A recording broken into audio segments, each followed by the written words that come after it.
നമസ്കാരം. Kerala land conservancy act 2009 section 7 പ്രകാരം സർക്കാർ ഭൂമി കയ്യേറുന്നവർക്കുള്ള ശിക്ഷ 3 വർഷം മുതൽ 5 വർഷം വരെ തടവും 50,000 രൂപ മുതൽ 2 ലക്ഷം രൂപ വരെ പിഴയുമാണ് ശിക്ഷ. സർക്കാർ ഭൂമി കയ്യേറി കൈവശം വച്ചിരിക്കുന്ന നിരവധി ആളുകളുണ്ട്. അതിന് കരം അടയ്ക്കുന്നവരും ഉണ്ട്. അത് എങ്ങനെയെന്ന് പറയാം. നമ്മുടെ ചാനൽ ആദ്യമായാണ് കാണുന്നതെങ്കിൽ സബ്സ്ക്രൈബ് ചെയ്യാൻ മറക്കല്ലേ. നേരത്തെ പറഞ്ഞ KLC ആക്ട് 2009 നിലവിൽ വരുന്നതിന് മുമ്പ്, അതായത് 7/10/2009 മുൻപ് 5 സെൻറ്റ് വരെയുള്ള സർക്കാർ ഭൂമി കയ്യേറിയ ഭൂരഹിതരായ വ്യക്തി അല്ലെങ്കിൽ കുടുംബം, അവർക്ക് നിയമപ്രകാരമുള്ള ക്രിമിനൽ നടപടി ഉണ്ടാവില്ല. സർക്കാർ പുറമ്പോക്ക് ഭൂമി പല വിഭാഗങ്ങളുണ്ട്. പൊതുവായി പറഞ്ഞാൽ 2 തരമായി തിരിക്കാം. പതിച്ചു കൊടുക്കാവുന്ന ഭൂമിയും പതിച്ചു കൊടുക്കാനാവാത്ത ഭൂമിയും.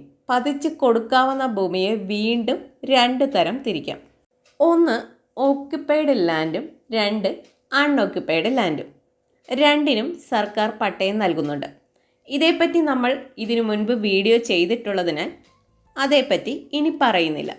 കയ്യേറിയ ഭൂമിക്ക് കരം അടയ്ക്കുന്നതിനെപ്പറ്റി പറഞ്ഞല്ലോ. അതിനെപ്പറ്റി പറയുന്നത് ഭേദഗതി ചെയ്ത KLC ആക്ട് സെക്ഷൻ 8 അതിൽ പറയുന്നത് അനധികൃതമായി കൈവശപ്പെടുത്തിയ സർക്കാരിൻ്റെ വസ്തുവിൽ കരം ചുമത്തുന്നതാണ്. എത്ര നാൾ കൈവശം വയ്ക്കുന്നുവോ അത്രയും നാളത്തെ കരം ഈടാക്കും. ഇതിനെ പറയുന്നത് നിരോധന കരം എന്നാണ്.